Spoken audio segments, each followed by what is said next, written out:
करूया टॉस आणि त्याच्या आधी सर्व जे संघ मालक आहेत त्यांच्यासाठी एकदा जोरदार टाळ्या होऊन जाऊन दे, कारण त्यांच्यामुळे हे संघ आज इथे आहेत आणि आज इथे इतिहास घडणार आहे.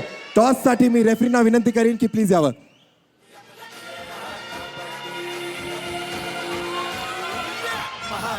ठाणे टायगर्स कॉल करणार आहेत. छाप्याचा कॉल आणि छापा आहे स्नेहल. स्नेहल, ठाणे टायगर्सनी टॉस जिंकलेला आहे, आपण काय निवडताय? ग्राउंड. ग्राउंड. ओके. दोन्ही कॅप्टन्सना विनंती की बॅनर्सची अदलाबदली करावी.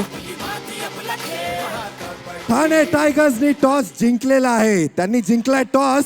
आता बघूया या सामन्याचा कोण ठरतंय बॉस. सुरू होतीये पहिल्या महाकबड्डी लीगची पहिली फायनल, महिलांची. बारामती हरिकेन्स विरुद्ध ठाणे टायगर्स.